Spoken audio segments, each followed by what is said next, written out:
लक्सर में एक बार फिर लव जिहाद के मामले को लेकर हिंदू संगठनों से जुड़े कुछ लोगों ने कोतवाली पहुंचकर आरोपी के खिलाफ कार्रवाई की मांग की है। लक्सर की एक युवती को दूसरे समुदाय के युवक ने प्रेम प्रसंग में फंसा लिया और उससे दुष्कर्म भी किया। उसने मुझे उस दिन से पता नहीं क्या खिलाया पिलाया, मैं उस दिन से तबीयत खराब होने लग गई मेरी। बाद में उसने युवती पर धर्म परिवर्तन कर शादी करने का दबाव भी डाला।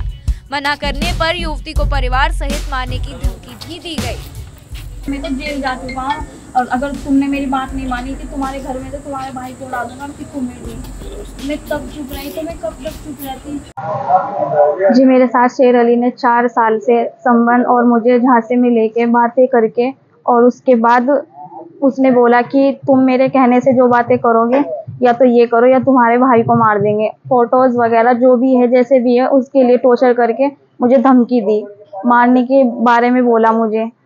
इतना कुछ होने पर फिर मैं यहाँ पे आई। जी धर्म परिवर्तन उसने मुझे मजबूर किया, कहा कि तुम मेरे कास्ट की बनोगी तो मतलब मांस मच्छी वगैरह खानी पड़ेगी। बोला कि मैंने पहले भी लड़कियों को इसी तरह ही टॉर्चर किया है, उसने कुछ नहीं किया, तुम्हारे साथ कर रहा हूँ मैं, तुम भी कुछ नहीं कर पाओगे। जेल तो मैं जा चुका हूँ, तुम कुछ भी कर सकती हो, तुम मेरा कुछ नहीं बिगाड़ सकती। उसने मुझे यहाँ तक कि इतना कुछ होने से इतना गिरा दिया नजरों में दूसरे की कि मैं अपने पापा की नजरों में गिर गई। मेरे पापा जी की इज्जत खराब हो गई। मैं गई थी मंदिर में, उसने मेरे पीछे किसी लड़के को जासूस की तरह लगाया और वहाँ पे घुस गया मेरे साथ अंदर। जब मैं गई वहाँ पे वो फोटो वगैरह जो भी करने लगे, मैं नहीं जानती। उसके वजह से मैं भी उसके साथ फंस गई कि मैं ही लेके आई हूँ उसे। उसने मुझे फिर डराना शुरू कर दिया। उसने उस वक्त जब मैं वहाँ पे चक्कर खाकर गिर गई तो पानी पिलाया, पता नहीं कोई पन्ना वगैरह था। उसने मुझे उस दिन से ही ना क्या खिलाया पिलाया, मैं उसी दिन से बीमार होना शुरू हो गई। तो इतना कुछ होने के बाद मैंने सोच लिया कि अब चाहे कुछ भी हो जाए मैं उसके लिए निर्णय लूंगी। और मेरी फ्रेंड्स की सिस्टर ने कहा कि एक लड़का फोन कर देता है किसी को रोल नंबर, वो परेशान करने पे वो थाने तक जाती है, तो तुम्हारे साथ तो इतना गलत हुआ है कि तुम राखी हिम्मत मत हारो कि तुम उसके लिए कदम उठाओ। तो मैंने सोच लिया कि जो मैं अपने पापा की नजरों में इज्जत खराब की है ना, मैं अपनी इज्जत खुद बनाऊंगी। पर हाँ, उसने मुझसे ये कहा कि हमारी कास्ट की बनो, और उसने मतलब कि मेरा नाम सुहानी या सारिका पता नहीं ऐसे ही नेम रखा। और उसने मुझसे बोला कि हमारे यहाँ पर आने के बाद पहले तब आते हैं जब माँ सारी चीजें खाती है। मैंने कहा कि जिंदगी में भी नहीं। इतना कुछ कहने के बाद फिर मैं बहुत ज्यादा हैरान हो गई।